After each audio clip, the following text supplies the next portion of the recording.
Bismillah, salam alaikum. Mes chers élèves, on va voir dans cette vidéo un exercice de la mécanique. Bien sûr, de l'examen national 2019, session de rattrapage branche PC. Mais elle est intéressante aussi pour les élèves des autres branches, SVT, Sciences Maths, SE, SM. L'exercice, il va étudier un mouvement de la chute verticale et exactement la chute libre. Marhaban. Voilà le texte. Vous pouvez mettre pause et lire tranquillement. Comme vous voyez, on va s'intéresser à la première partie qui est le mouvement d'un solide dans le champ de pesanteur. Et comme vous voyez, après l'introduction habituelle, on lance verticalement vers le haut avec une vitesse initiale V0, un instant choisi comme origine, une balle de masse M d'un point A situé à une hauteur. Et voilà le schéma que vous voyez. Donc on va lancer une bille d'un point A verticalement vers le haut. Et on vous a donné les conditions initiales, ainsi que l'origine de temps, la vitesse initiale inconnue, ainsi de suite. Vous allez trouver des questions. Vous pouvez essayer avec. Voilà, je vous laisse voir la suite. Voilà.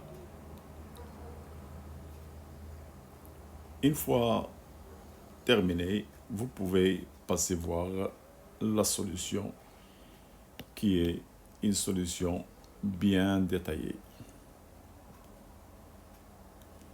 Voilà, je reprends l'exercice de ce forme de données si vous voulez. Donc on va lancer un corps qui est une balle. La masse n'est pas donnée, mais avec une vitesse initiale différente de 0. Et n'oubliez pas, le mouvement, elle est vers le haut.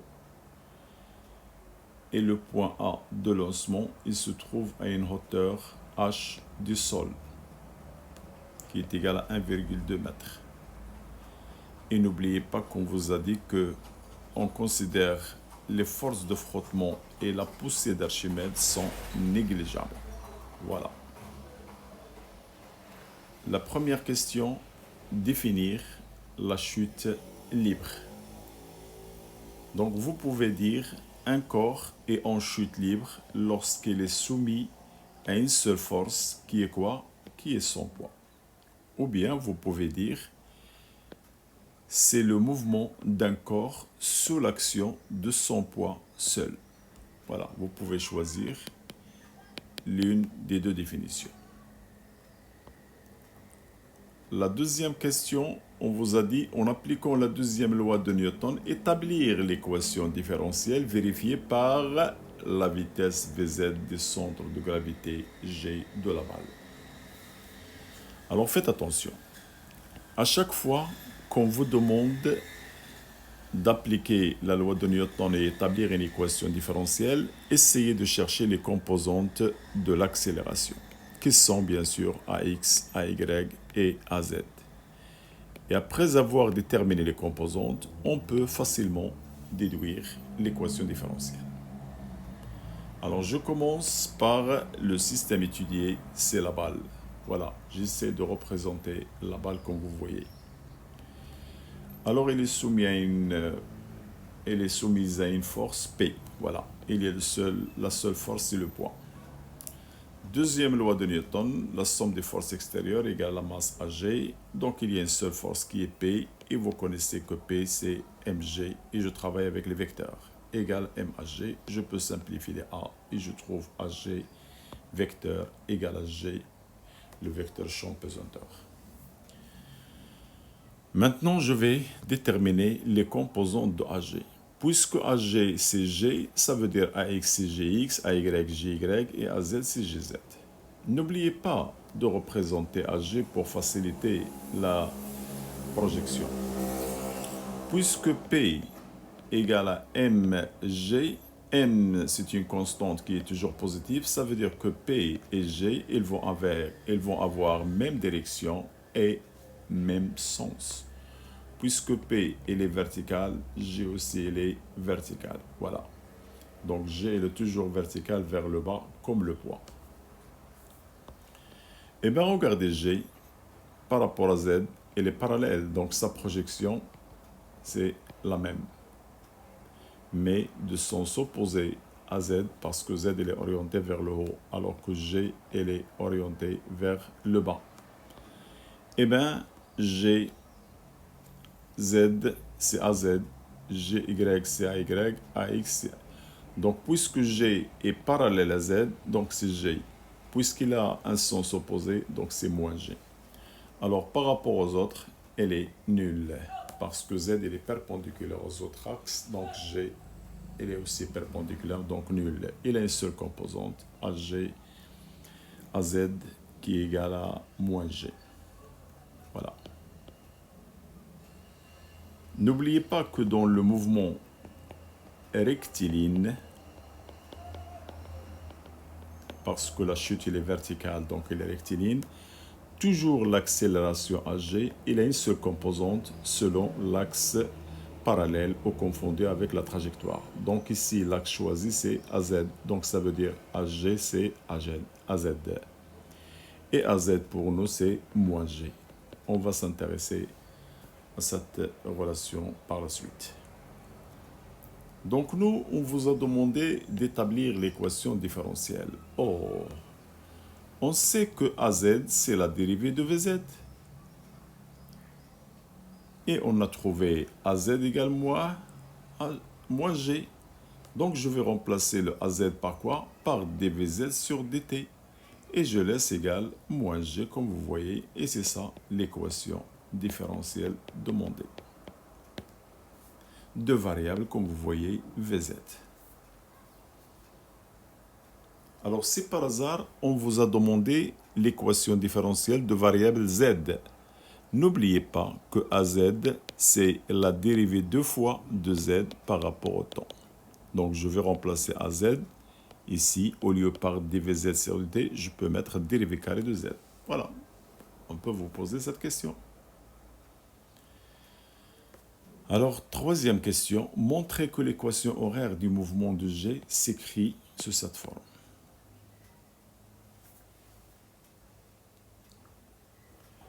Alors, comment on va commencer? Puisque AG qu'on a trouvé, c'est AZ, parce que le mouvement il est rectiligne, donc il a une seule composante. Normalement, vous connaissez AG, c'est la racine carrée de AX carré plus AY carré plus AZ au carré. Les Y et X sont nuls, donc la racine carrée de AZ carré, c'est AZ. Ça veut dire AG égale AZ. Alors ça, c'est une définition. Toujours l'accélération, il a une seule composante selon l'axe choisi pour le mouvement rectiligne. Alors, AG égale AZ égale moins G, c'est une constante parce que G, c'est l'intensité du champ pesanteur toujours tout proche de la Terre, c'est une constante. Et puisque la chute est verticale, donc la trajectoire est rectiligne. Donc, trajectoire rectiligne, accélération constante, donc le mouvement de la balle, elle est rectiligne, uniformément variée. Et en plus, remarque, la vitesse, elle est positive parce que le mouvement, il est dans le sens positif. Le mouvement vers le haut et l'axe orienté vers le haut. Et l'accélération trouvée, c'est moins G, donc elle est négative. Oh, VG à G, on dessine opposé, donc le mouvement, il est retardé. Je peux mettre, si vous voulez, en parenthèse, retardé. L'équation horaire de la balle, alors, ce sont des caractéristiques du mouvement rectiligne uniformément varié. Z, c'est 1 demi AT carré plus V0T plus Z0. Si on travaille avec Z, vous allez mettre Z0. Si on travaille avec X, vous allez mettre X0, ainsi de suite pour Y. Donc, AZ, V0Z. Oh, on a trouvé AZ, c'est moins G. Et à l'instant 0, V0, Z, c'est bien la vitesse V0. Et Z0, alors regardez le schéma, à l'instant 0, on lance la balle d'un point A. Regardez le point A, sa projection est là, ZA. Ce ZA, c'est cette distance-là. Cette distance, c'est la hauteur, parce que le choix de l'origine, il est en bas. Donc voilà, Z0, c'est bien H. Et toujours dans la zone positive. Donc c'est plus H, voilà.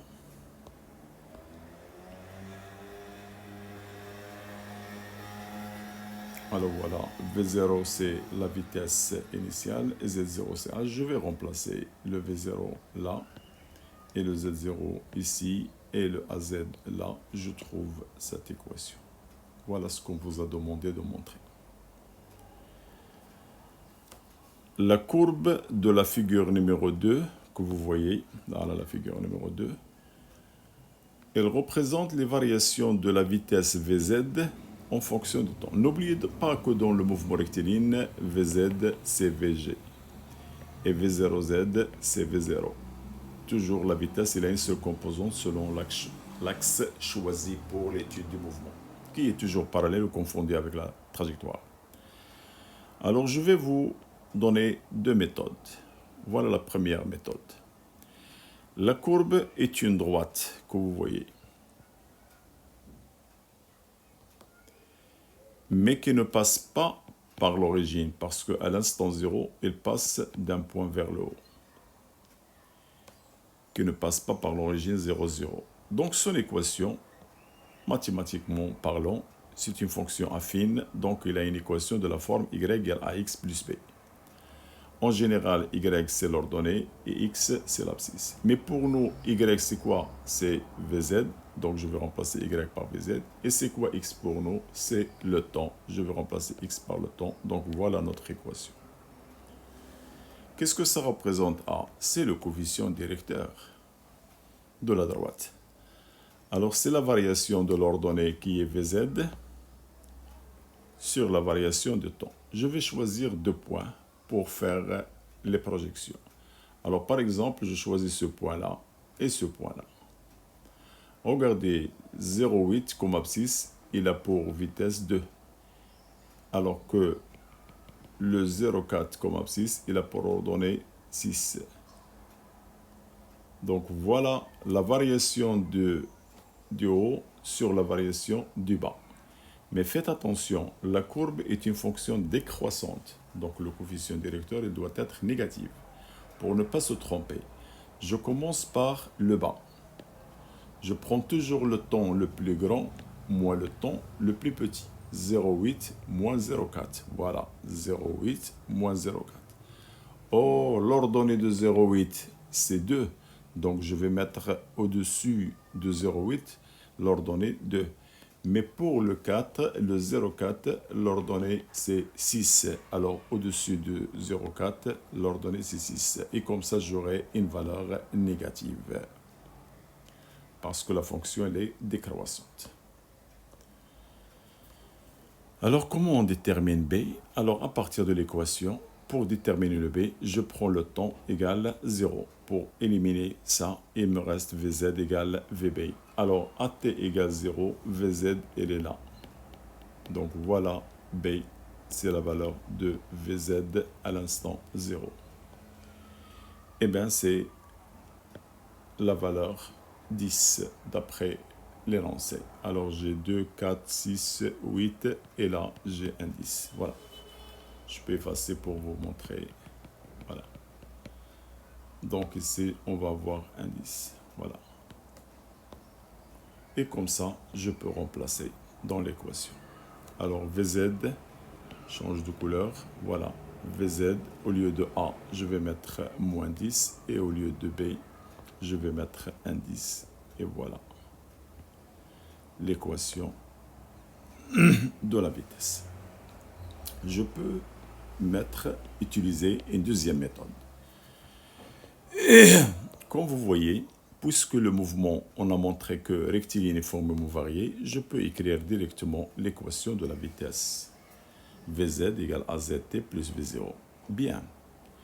Et comment on détermine l'accélération à z? Alors, regardez, vous avez une fonction affine. Donc, l'accélération, c'est le coefficient directeur. Alors, je choisis deux points, par exemple, les mêmes points, ou bien deux autres points, si vous voulez, c'est la même chose. Alors, j'ai choisi, par exemple, ces deux points. Alors, comme vous voyez, 0,8, il va me correspondre à 2. Et le 0,4, par exemple, il me correspond à 6, mais ça n'empêche de choisir d'autres points, ça va donner le même résultat. Donc, voilà ce qu'on a fait avant. Donc, c'est moins 10. À z, c'est moins 10. Bien.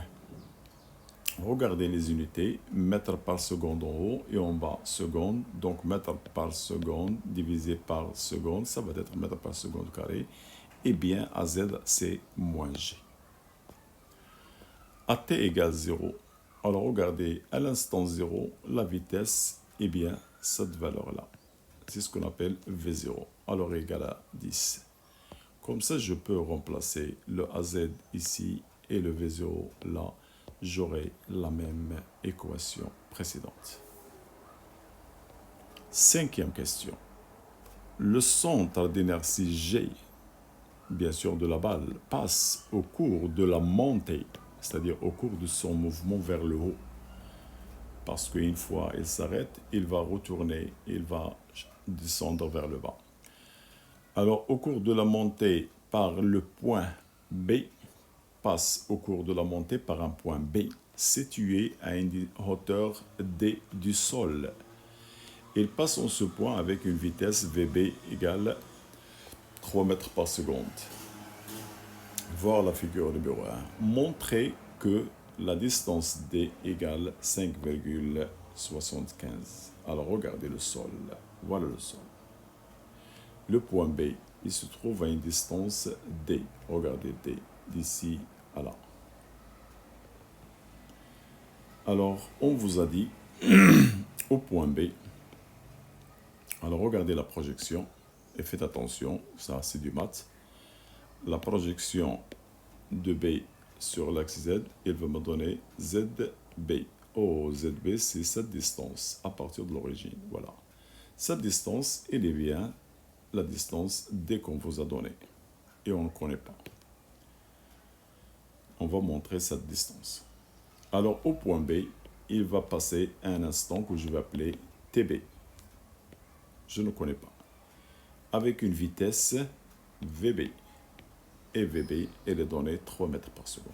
Voilà les données. Donc, je peux exploiter les équations que j'ai déjà trouvées. Alors, on a trouvé l'équation. Alors, on a déjà montré l'équation. Voilà, c'est déjà montré la première. Voilà. Donc, on a les deux équations. Voilà, comme vous voyez, la première qu'on a déjà montrée et la deuxième. Je peux les exploiter. Regardez maintenant. De l'équation 2, alors je vais maintenant exploiter l'équation numéro 2. Alors, je vais l'appliquer au point B. Alors, le temps ici, ce sera TB. Bien. Mais n'oubliez pas que VZB, c'est bien VB. Là, toujours dans le mouvement rectiligne, VZ, c'est V. C'est la même chose. Donc, lorsqu'on dit VZB, c'est la même chose que VB. Égale moins 10 TB plus 10. On vous a donné, on vous demande de terminer. On cherche maintenant. Alors, qu'est-ce qu'on cherche, pardon? On veut montrer que D égale 5,75. Et qu'est-ce que ça représente D pour nous? C'est ZB. Alors, je laisse ZB. Après avoir déterminé TB, regardez, si je remplace dans l'équation ici ZB, TB, TB, donc pour déterminer le ZB, il faut tout d'abord chercher le TB. C'est pourquoi j'ai commencé par la deuxième équation. Alors comme ça, je détermine, je passe dans l'autre côté, c'est plus 10 TB, et là, VB dans l'autre côté, c'est 10 moins TB, et comme ça, je peux déterminer, et je connais VB, c'est 3, donc ça sera 0,7. Maintenant, je peux remplacer dans l'équation numéro 1. je reprends l'équation numéro 1. C'est bien ça. Alors, qu'est-ce que j'aurai? Bon, tout d'abord, on a l'équation déjà montrée, voilà. Et n'oubliez pas que le AZ, c'est moins G, et on l'a trouvé d'après le graphe. Et le V0, on l'a déjà trouvé, et la hauteur, elle est donnée. Alors, comme ça, je peux remplacer dans l'équation. Moins G, c'est moins 10, et V0, c'est bien 10, et la hauteur, c'est 1,2. Alors maintenant, je vais l'exploiter au point B. Alors je vais mettre ici B, et là B, et là B. J'aurai cette équation. Et c'est quoi ZB? On a dit, c'est bien D. Et c'est quoi TB? C'est ce qu'on a calculé. Maintenant, je vais remplacer. C'est quoi ZB? C'est D qu'on cherche. Et TB, c'est déjà trouvé. Alors je remplace application numérique. Eh bien, je trouve la valeur demandée.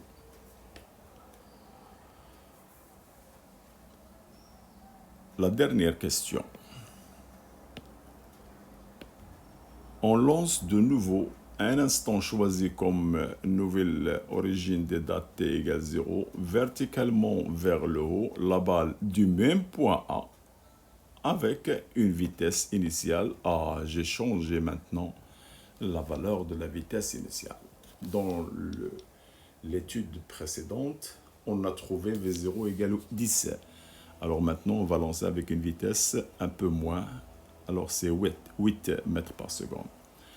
Alors le centre d'inertie G, toujours de la balle, atteint-il le point B? C'est-à-dire, est-ce que le centre G, il va atteindre le point B? Alors qu'avec la vitesse précédente qui est égale à 10 mètres par seconde, il arrive à B avec une vitesse VB égale 3 mètres par seconde. C'est-à-dire, il atteint B, il peut le dépasser. Alors maintenant, avec une vitesse qui est égale à 8, est-ce qu'il peut arriver à B ou non? Mais on vous demande une justification de la réponse. Bien sûr, l'étude précédente, elle est toujours valable. Le mouvement, il reste toujours rectiligne uniformément varié. Avec les équations horaires que vous connaissez, les voilà. Et toujours AZ, c'est AG, et on l'a déjà trouvé, c'est toujours GC moins GC10. Donc AZ c'est moins G, moins 10, ça veut dire G égale 10. Et on l'a lancé la balle du même point, c'est-à-dire elle va avoir toujours Z0 égale 1,2. Qui change, c'est V0Z qui est égal à V' égale à 8. Autrement dit, les équations, voilà le changement qu'on va avoir. On change seulement la vitesse V0. Au lieu de 10, il devient 8. Voilà. Alors, qu'est-ce qu'on va chercher pour justifier notre réponse? Alors, je vous ai donné deux méthodes. Je vais vous présenter deux méthodes. Je vais chercher le temps qu'il va mettre pour y arriver à B. Alors, je sais toujours que Z, c'est ZB. Normalement, c'est D égale 75. La hauteur, elle est toujours la même. Alors, avec cette vitesse initiale, est-ce qu'il va y arriver à la même hauteur, 5,75? Alors, je vais chercher l'instant, le temps TB. Alors, je vais exploiter la première équation en mettant B, B, B. Voilà. Avec ZB, c'est toujours la distance D qu'on vous a donnée. Alors, j'ai une équation de deuxième degré. Alors, je vais chercher le temps qui est TB.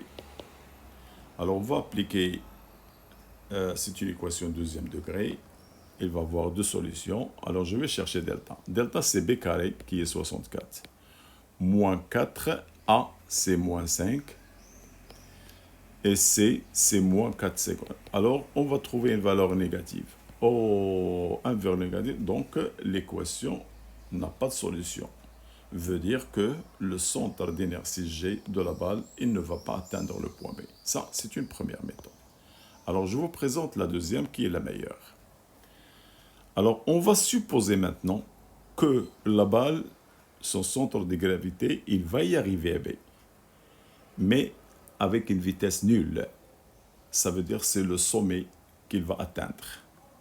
Supposons que le centre de gravité G de la balle s'arrête au point B. Cela veut dire que VB égale 0.